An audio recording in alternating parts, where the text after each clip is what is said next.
เป็นงานทำลายแบบนี้แก่ครูบาอาจารย์ได้รับโมแล้วก็มียังไงต่อไป นี่ยังไงต่อไป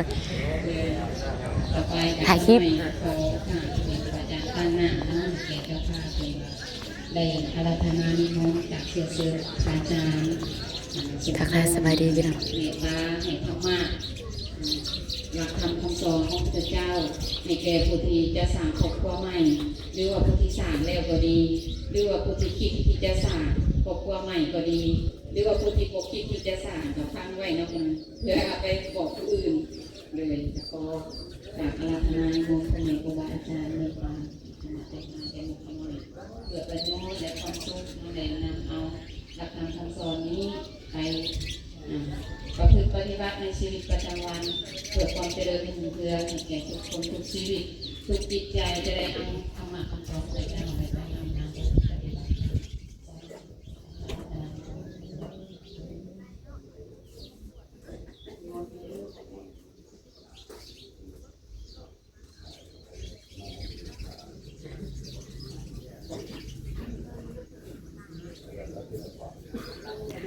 นิมนต์พระขึ้นมา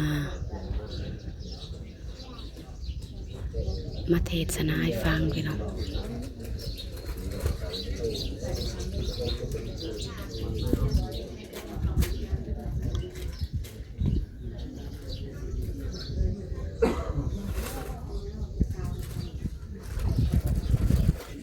พระอาจารย์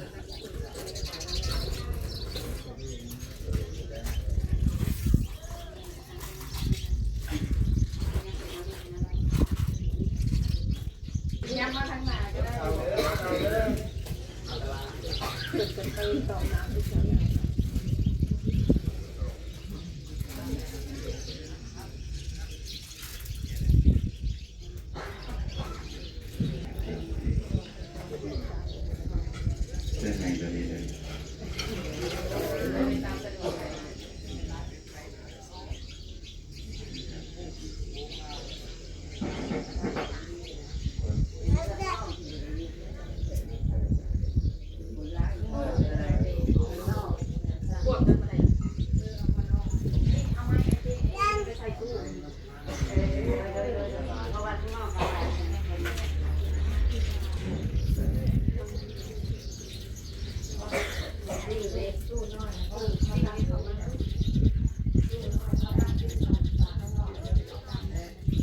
ยังตาเกียวหมดทันแล้วพี่น้องยังหาไม่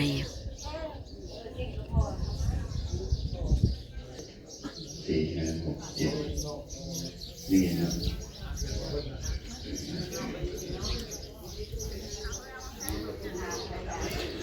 มาเบิ่งภาพบรรยากาศในงานพี่น้องรอถ่ายพังเทศพังธรรมอันนี้ผ้าขาวเตรียมผ้าสัน 1 2 3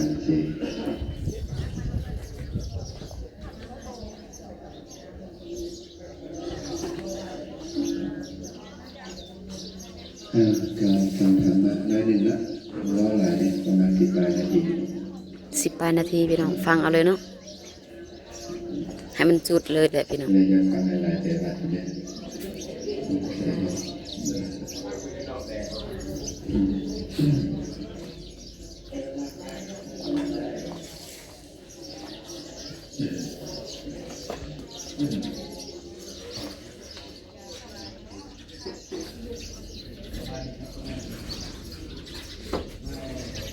พระอาจารย์เพิ่นจะเทศนาพี่น้อง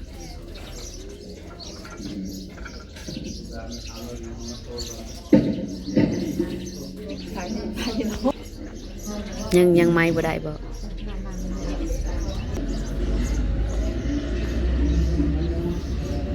เครื่องเสียงพร้อมพี่น้องอากาศ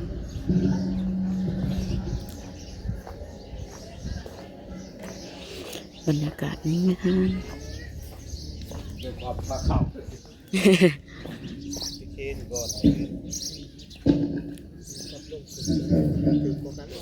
ฟังเด้อค่ะจอยเห็นยังไงนะยิงเห็นยังไงนะ อาจารย์วางใจ ของการจัดการ อยู่หันแล้วอยู่หันแล้ว มามามามา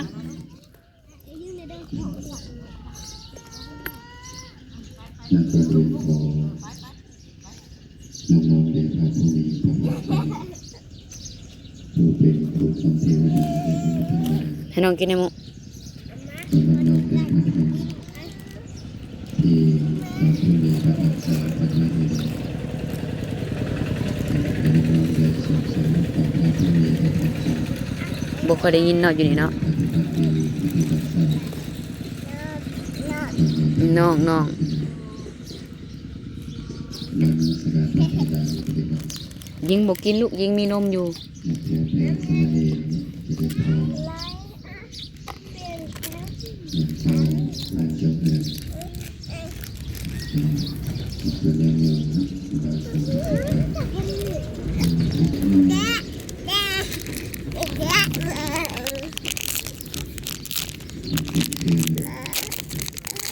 ยังติดเปลี่ยนใจนะเราทุกคนทีนี้ก็เป็นโอกาสดีใน ไปพุ่นบ่อยากได้ยินปานใดพี่น้อง คุณนะยังครับ มื้ออื่นเขาพาขวัญพี่น้องเตรียมเราลุ้นเราสมอีกจักบาท จริงมงคลนะจะใส่เคยได้ยินนะคำมงคลจริงมงคลก็เป็นความหมายนะมีความหมายว่าสิ่งที่จะให้ชีวิตของเรามีความเจริญนะไม่ว่าจะทางโลกก็ดีไม่ว่าจะทางธรรมก็ดีเป็นมงคลนั้นใจความของมงคลพระพุทธเจ้าไว้กับเราไว้เมื่อใดก็ตามนะที่เราเป็นดีด้วยกายด้วยวาจาด้วยใจมีการให้ทานรักษาศีลก็ฟังที่ฟังธรรมเป็นธรรมนะเมื่อนั้นก็เป็นมงคลนะเป็นมือดีนะเป็นเดินดียามดีนะเป็นมงคลดีนะมงดีสวัสดีประทานดียามดีนะของบุคคลผู้ประเสริฐทั้งหลาย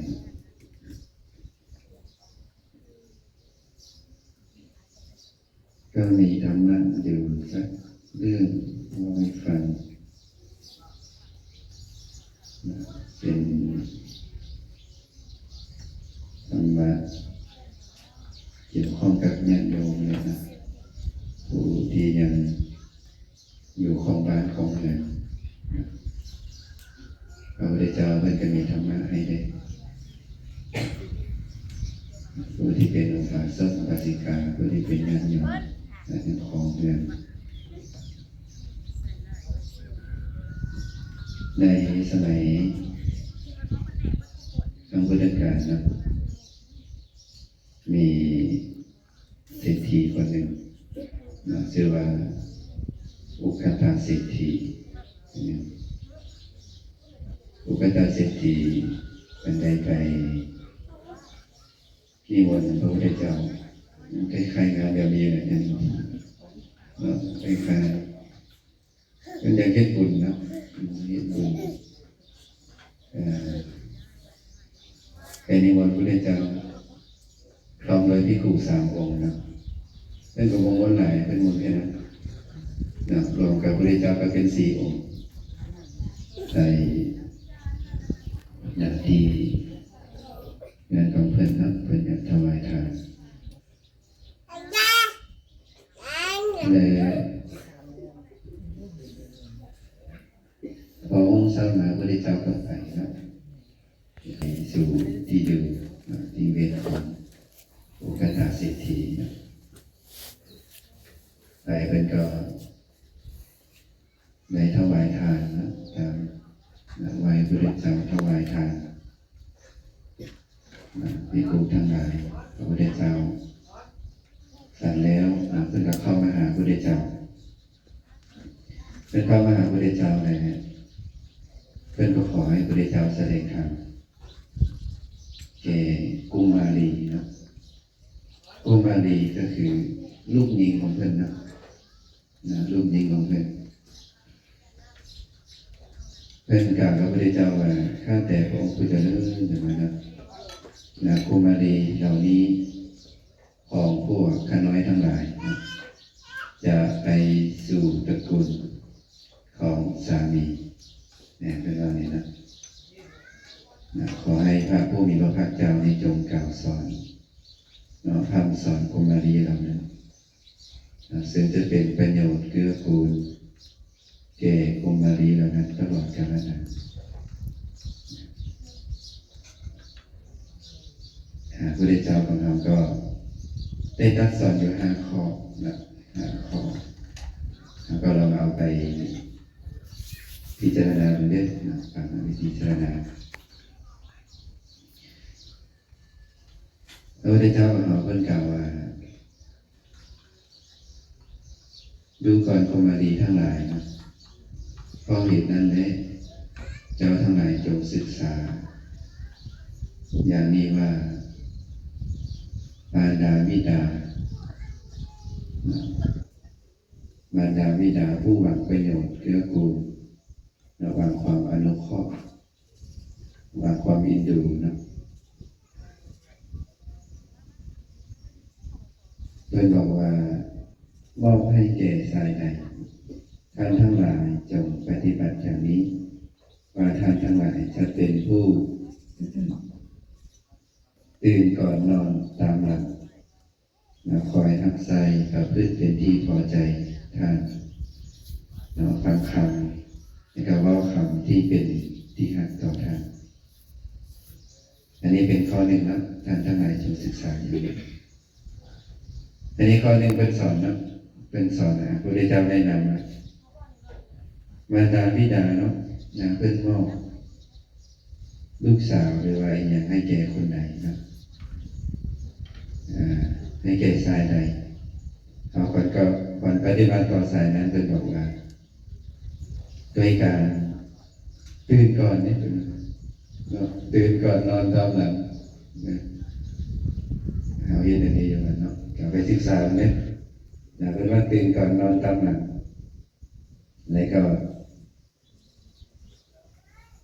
ทำใจเนาะประพฤติใจแล้วก็วาจาให้คำมันเป็นที่หักอันนี้ท่านทั้งหลายจงศึกษาอย่างนี้นะข้อนี้และข้อที่2ท่านบอกว่าท่านทั้งหลายจงศึกษาว่าคำว่าศึกษานี่หมายถึงเอาไปปฏิบัตินะว่าสนเราใดก็ตามเนาะเป็นที่เคารพของสามีว่าจะเป็นแม่เป็นพ่อเนาะเป็นครูบาอาจารย์เป็นสมณพราหมณ์ผู้ที่สามีเคารพเป็นมาท่านทั้งหลายจงสักการะเราทั้งหลายจะสักการะเคารพนับถือบูชาเมื่อท่านทั้งหลายเราได้มาถึงเราก็จะต้อนรับด้วยที่นั่งนะครับต้อนรับด้วยนั่งท่านทั้งหลายจงศึกษาอย่างนี้อันนี้ข้อ2นะผู้ใดก็ตามนะเป็นพ่อเป็นแม่เป็นครูบาอาจารย์ที่เป็นที่เคารพของสามีเป็นอะไรนะก็จะสักการะเคารพนับถือบูชาเมื่อท่านมาถึงก็ต้อนรับด้วยที่นั่งที่อยู่อาศัยเป็นข้าวน้ำเป็นต้นครับอันนี้ข้อที่2ข้อที่3มันบอกว่าเพราะเหตุนั้นท่านทั้งหลายจงศึกษาอย่างนี้ว่าการงานอันใดอยู่ในบ้านของสามีในสมัยก่อนเขาจะมีการทำผ้าทำผ้าทำเพลทำผ้าขนสัตว์ทำอีกอย่างประมาณนี้นะทำผ้าท่านทั้งหลายจงเป็นผู้รูปมันบกเกียรติข้างในการงานนั้นและก็ประกอบด้วยปัญญาที่เจรณาเป็นอุบายในการงานนั้นสามารถจัดให้ผู้อื่นทำแทนได้ก็คือการงานต่างๆเนาะงานในบ้านต่างๆเราเป็นผู้เหตุใดเนาะแล้วก็มีปัญญารู้จักการงานเราเนี่ยสามารถเหตุได้สามารถจัดให้ผู้อื่นเหตุแทนได้อันนี้ข้อที่3ประธานทั้งหลายจงศึกษาอย่างนี้ข ข้อที่สี่เพิ่นบอกว่าท่านทั้งหลายจงศึกษาอย่างนี้ว่าเขาทั้งหลายจะเป็นผู้การงานเนาะอันโตสนนะอันโตสนหมายถึงว่าสนที่อยู่ในภายใต้การปกครองของสามีเนาะไม่ว่าจะเป็นทาสกรรมกรคนใช้คนทำงานต่างๆผู้จัดการงานเหล่านั้นว่าการงานเหล่านั้นนี่คนเหล่านั้นยังบ่ทำก็รู้ว่ายังบ่ทำนะทำแล้วก็รู้ว่าทำแล้วผู้จากคนที่ป่วยไข้ว่าแข็งแรงขึ้นบอกหรือว่าอ่อนเพลียลงเนาะหรือว่าแข็งแรงหรือบ่แข็งแรงแล้วก็แบ่งปันของเที่ยวของบริโภคให้ตามสมควรอันนี้ก็ว่าถึงผู้จัดการงานเนาะคนผู้อยู่ภายใต้การปกครองเนาะของสามีจะเป็นทาสกรรมกรคนใช้คนทำงานต่างๆเขาผู้จัดการงานเราว่าเขาทำแล้วหรือยังไม่ได้ทำนะผู้จัดคนป่วยไข้นะว่าเป็นยังไงแล้วก็แบ่งปันของเที่ยวของบริโภคให้ตามสมควรอันนี้ประการที่สี่นะแล้วก็ประการที่ห้าเพื่อนบอกว่าท่านทั้งหลายจงศึกษาอย่างนี้ว่าเราทั้งหลายจะรักษาทรัพย์สมบัตินะจะยังทรัพย์เข้าเปลือกเงินคำนะที่สามีหามาได้ให้คงอยู่นะด้วยการรักษาคุ้มครองเราจะบ่เป็นนักเลงการพนันจะบ่เป็นขโมยจะบ่เป็นนักดื่มจะบ่เผาผลาญทรัพย์ในพินาศดูก่อนโกมาลีทั้งหลายท่านทั้งหลายจงศึกษาอย่างนี้เลยดูก่อนโกมาลีทั้งหลายมาตุขาประกอบไปทำห้าประการนี้เลยเมื่อตายไปแล้วย่อมเข้าถึงความเป็นสหายของเทวดาเรามานาปกายิกาเทวดาเรามานาปกายิกาเป็นเทวดาสันหนึ่งเนาะอยู่ในสังฆามภพอันนี้ทำห้าประการเนาะสอนญาติโยมเนี่ยญาติโยมก็ไปพิจารณาเลยเนาะในห้าข้อโดยมากเราจะสอนไม่ออกนะเป็นข้อปฏิบัติของญาติโยมไม่ออกทวนได้นิดเนาะทวนได้นิดข้อหนึ่งจืดง่ายๆตื่นก่อนนอนตามหลังไปไหมตื่นก่อนนอนตามหลังตื่นก่อนนอนตามหลังนะข้อที่สองก็เนี่ยเป็นบอกว่าผู้ใดก็ตามเนาะที่สามีเคารพเป็นพ่อเป็นแม่เป็นสมณพราหมณ์เนาะเราก็จะสักการะเคารพนับถือบูชาคำว่าสักการะเคารพนับถือบูชาก็คือคอยบำรุงเพื่อนด้วยข้าวด้วยน้ำด้วยผ้าปัจจัยสี่ต่างๆแล้วก็ข้อที่สามสรุปก็คือเป็นผู้บุกเกียรติขานเนาะในการงานต่างๆที่อยู่ในภายในบ้านแล้วก็ข้อที่สี่ก็คือผู้จัดการงานต่างๆอยู่ภายในบ้านนั้นนะถ้ากรรมกรคนใช้ทำแล้วได้ยังบ่ทันได้ทำผู้จัดคนที่เจ็บป่วยไข้ว่าดีหรือบ่ดีสักใดเนาะแล้วก็แบ่งปันของกินของบริโภคให้ตามสมควรอย่างที่ห้าก็คือรักษาทรัพย์นะรักษาทรัพย์เข้าเปลือกเงินคำต่างๆที่สามีหามาได้ให้คงอยู่คุ้มครองเราจะบ่เป็นนักเลงการพนันบ่เป็นขโมยบ่เป็นนักดื่มบ่เป็นผู้เผาผลาญทรัพย์ในพินาศอันนี้ทำ5ประการนะอันนี้พระพุทธเจ้าสอนเนี่ยนะเป็นขอให้พระพุทธเจ้าสอนพระเจ้าก็สอนเนาะก็สอน5ข้อนี้เดี๋ยวก็ไปพิจารณาเลยนะแม้พระพุทธเจ้าบอกว่าสุภาพสตรีผู้มีปัญญานะย่อมบ่ดูหมิ่นสามีผู้ลูกมันคนควายอยู่เป็นนิจเลี้ยงตนอยู่ทุกเมื่อให้ความปรารถนาทั้งปวงบ่ทำสามีให้คุณเคืองโดยความประพฤติแสดงความหึงหวงสามี และย่อมบูชาผู้ที่เขาลบทำความของสามีเป็นผู้ขยันโอเกียรค้านสมข้อควรข้างเคียงของสามีประพฤติเป็นที่พอใจสามี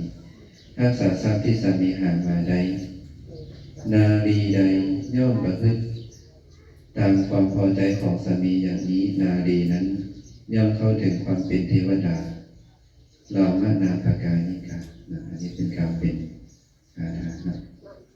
นี่ก็เป็นธรรมอย่างหนึ่งนะที่พระพุทธเจ้าก็เคยกล่าวสอน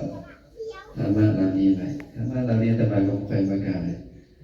เราเรียนว่าอีก4 ข้อนะผู้อยู่ครองเงินก็ควรบำเพ็ญให้ดีนะอันที่ 1ก็พระพุทธเจ้าบอกสามี